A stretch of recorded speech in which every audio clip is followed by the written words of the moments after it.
Welcome back, everyone. Next, we have Aethlon Medical, Inc. It trades on the NASDAQ under the symbol AEMD and is a medical therapeutic company, and they've had a lot of positive news lately. I look forward to learning more about the company, but let me introduce everyone that's going to be speaking. We have Jim Frakes, Interim CEO and CFO, Dr. Stephen LaRosa, Chief Medical Officer, and Guy Cipriani, Chief Operating Officer. Welcome, gentlemen. Thank you, Anna. We'd like to thank everybody for listening in to our corporate presentation. We're Aethlon Medical. Here's our forward-looking statement. You can read that at your convenience. Slight technical difficulty here, excuse us. In terms of investment highlights, we're developing a novel patented product called the Aethlon Hemopurifier. It's a blood purification device. Early clinical trials have demonstrated viral and extracellular vesicle clearance, both in vitro and in patients. And you'll hear this term in our presentation several times, EVs, extracellular vesicles, or exosomes, and we'll define that as we go. We have 2 FDA breakthrough device designations, one for the treatment of individuals with advanced or metastatic cancer, and also for the treatment of life-threatening viruses that are not addressed with approved therapies. We're focused on multiple therapeutic targets in cancer, viral disease, and organ transplantation, with a particular focus on cancer. We're embarking on international clinical trials. We're initiating oncology or cancer trials in Australia and in India, and we have an open COVID-19 trial in India. We have a broad patent portfolio and an experienced management team. Now, here is a picture of the Hemopurifier. It's been safely administered in 164 sessions and 38 patients. It's proprietary patented technology. It's, again, demonstrated the clearance of life-threatening viruses and is designed to clear tumor-derived EVs and their associated cargo, which is relevant particularly in oncology. I'm now going to turn the presentation over to Dr. Stephen LaRosa, our Chief Medical Officer. Thanks, Jim. I'm going to explain a little bit how the mechanism of action of the device. Again, this is an extracorporeal device. The way it's operated is through a veno-venous catheter that's typically inserted in the patient's neck, and then a standard dialysis machine is used for its blood pumping mechanism. Blood enters the lumen of the device, where all the cellular elements remain within the lumen of the device. Plasma and molecules within plasma less than 200 nanometers will go through the pores into the space outside the pores. And in panel D, you'll see that's where our proprietary affinity resin resides. This is a resin composed of medical-grade diatomaceous earth covalently bound to a plant lectin called GNA. GNA binds molecules that have mannose on the surface. And that would include mannose in the coats, the envelopes of envelope viruses, as well as on the surface of extracellular vesicles, including exosomes. Okay. This is our pipeline. Our focus that we'll talk about is in solid tumors failing anti-PD-1 therapy. We are open currently for enrollment in Australia and have expected enrollment in India by the end of this year, 2024.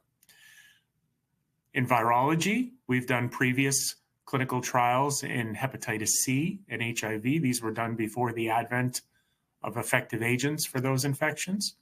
We've also done emergency use in patients with COVID-19 infection and Ebola. And we have an open, ongoing clinical study in severe COVID-19 infections in India. On the preclinical space, we have active work being done in kidney transplantation, which I will describe later. Start first with oncology.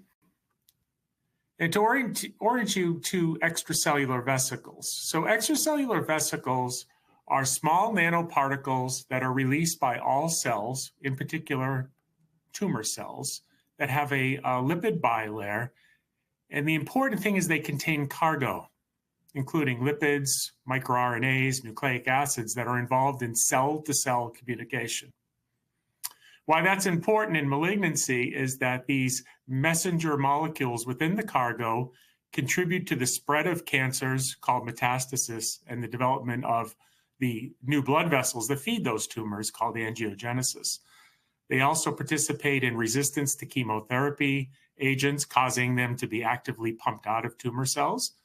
And of particular interest to us is they interfere with immunotherapy-based treatments, such as anti-PD-1 therapies, by having on their surface a ligand that will inactivate the T cells before the anti-PD-1 therapies can work.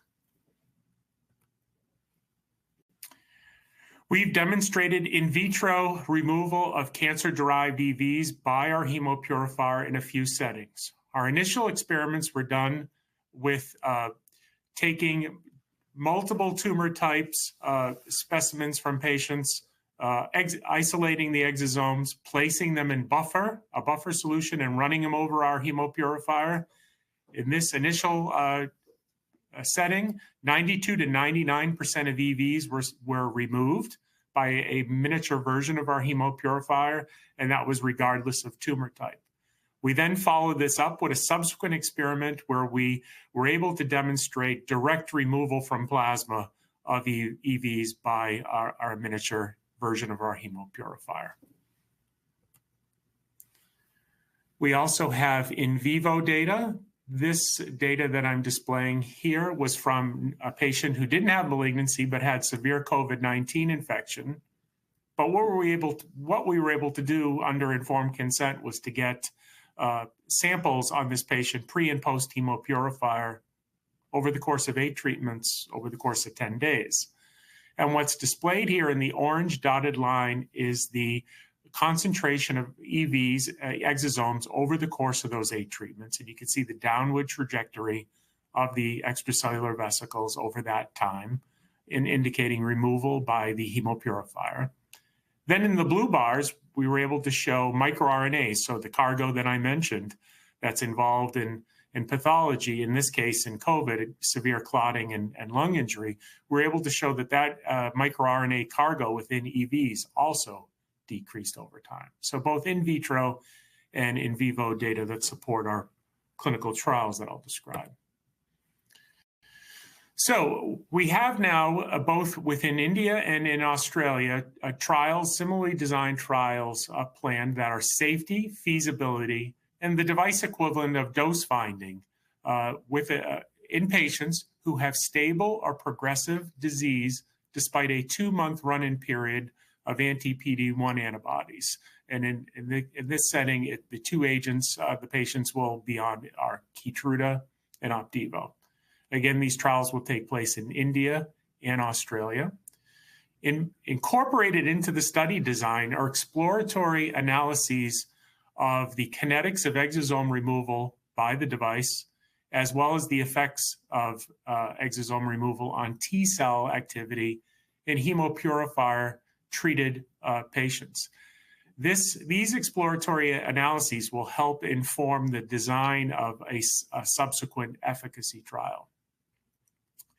Royal Adelaide Hospital in Adelaide, Australia, opened for enrollment and started screening on September 10th, 2024. And Pindara Private Hospital is expected to open following last evening's site initiation visit. We also have Human Research Ethics Committee approval at Medanta Medicity Hospital in India, and we're finalizing the contracts and budgets to begin shortly in India as well. We're working with 2 world-class CROs to execute the clinical trial. NAMSA is our CRO that we're working closely with in Australia, and Qualtran in India. Switching gears now to our activities in virology. Anyone who's been following the news will see that there's been a lot of concern about what the next pandemic or outbreak might be. And we believe at Aethlon that if this occurs, it's likely to be with an enveloped virus. Envelope viruses are similar in that they contain mannose on their outside structure. That is the target for our affinity resin in the Hemopurifier. During a biotech or a pandemic, such as we experienced with COVID, there are likely going to be delays until effective viral therapies or vaccines are developed. We believe that removal of viruses from the bloodstream in critically ill patients may provide benefit during the time that it takes to generate effective therapies, essentially being an early response to such a pandemic or attack.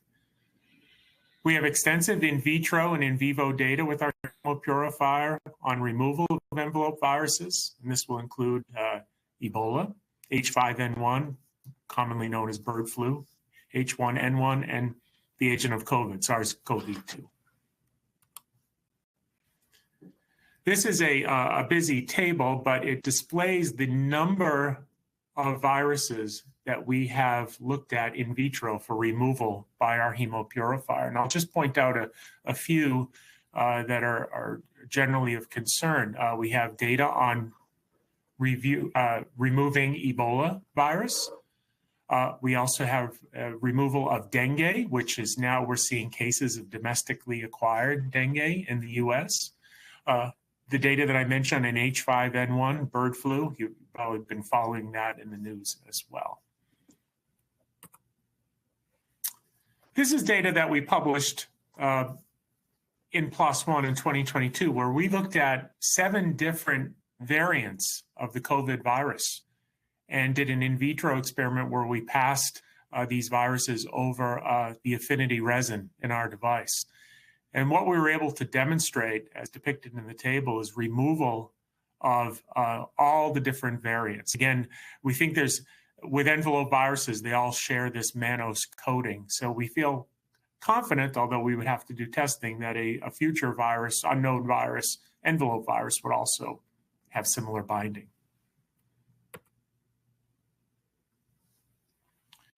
I mentioned earlier, we have a safety database in virology of the 38 patients, 36 patients were treated for viral infection, 161 unique Hemopurifier sessions. And here are the viral indications for which we studied. Again, early studies were hepatitis C and HIV, but we've also done Ebola as well as COVID.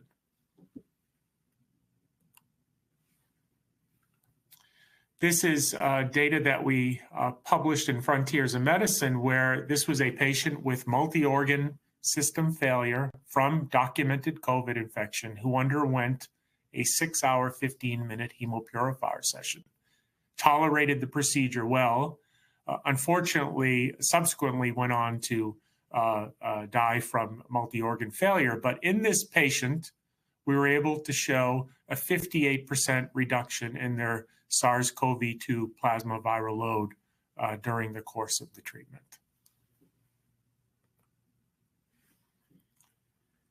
As I mentioned earlier, we have an active clinical trial in severe COVID-19 in India in patients with severe or life-threatening disease. It's designed to enroll up to 15 patients at up to 3 centers. 1 patient has been enrolled and treated. The second site has been added to that clinical study, and the sites remain open in screening. Now I'd like to switch gears to our preclinical space in renal transplantation. So there were multiple pieces of information from the medical literature that suggested that this could be a potential target for our Hemopurifier.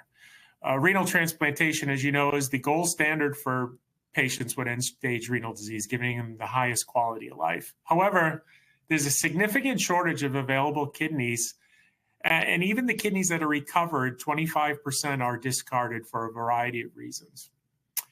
When those kidneys are placed in a recipient, ischemia-reperfusion injury leads to a failure of the graft to work early on in up to 30 to up to 55% of patients.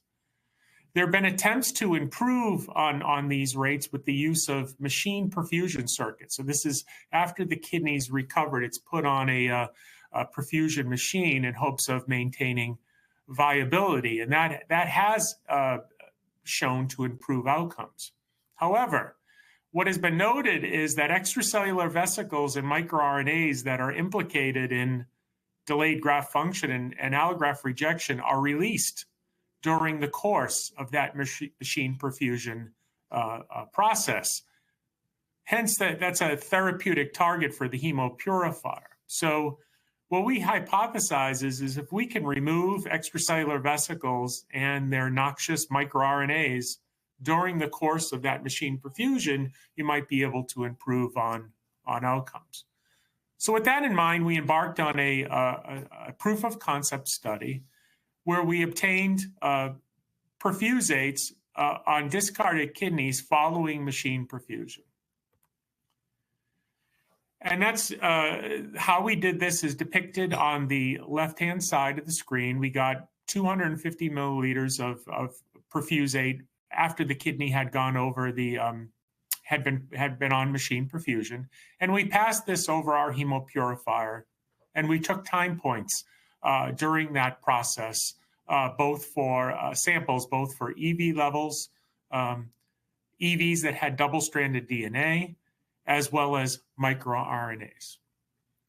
And the results are depicted on the right-hand side of the slide, where we noted that both the EVs as well as DNA-associated EVs were significantly reduced by the Hemopurifier over the course of the passes that occurred. Additionally, we also looked at a large panel of microRNAs and found, after controlling for the number of microRNAs that we looked at, we found 5 microRNAs that were significantly reduced by the Hemopurifier. And of these 5, at least 4 of them have been in the literature as contributing to renal pathology. So a proof of concept study that suggests that further investigation should take place. So to summarize our activities in renal transplantation, large amounts of extracellular vesicles and microRNAs are released from recovered organs during their machine perfusion process. The Hemopurifier was capable of removing EVs, double-stranded DNA-associated EVs, and microRNAs that are implicated in renal perfusion pathology during the process. And the next step to explore this would be to consider mediator removal, renal function, and histopathology in a dynamic circuit utilizing discarded kidneys where the Hemopurifier is incorporated into that. That would be the next in vitro or ex vivo study. Ultimately, a clinical trial would likely be required to examine if incorporation of the Hemopurifier into machine perfusion improves clinical outcomes, such as delayed graft function, graft survival, and rejection rates. I'll now turn the slides over to Guy Cipriani, who will discuss our patent. Thank you, Steve.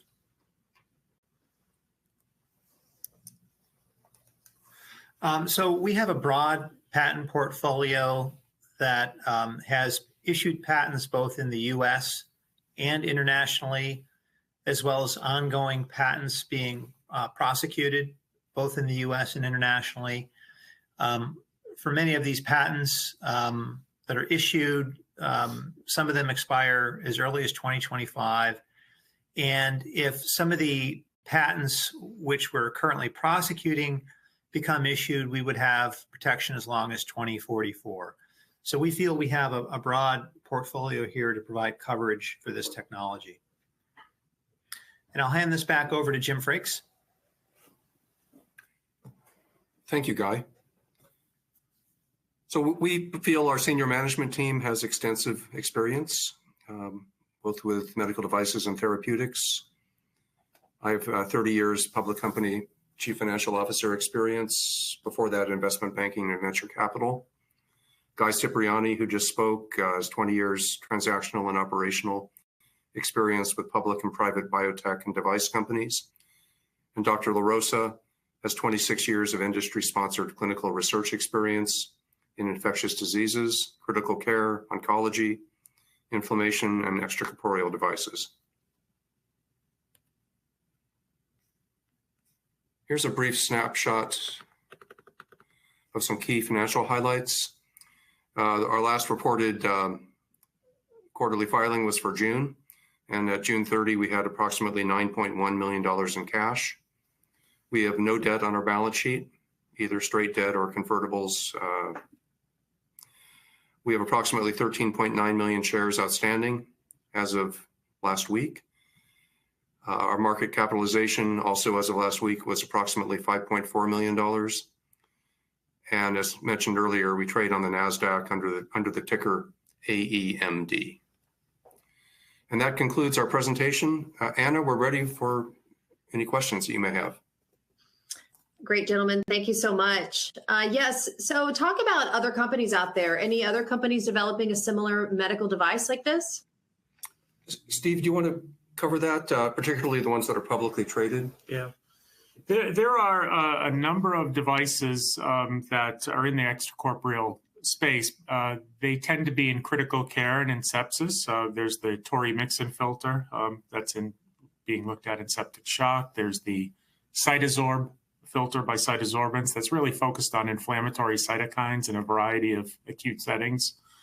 There's the selective cytophoretic device from C-Star that's focused on macrophage polarization, really in the realm of acute kidney injury. So none of the publicly traded companies are focused on oncology as an indication. There is a non-public company that is the CRF that's focused on circulating tumor cells, so a different therapeutic target.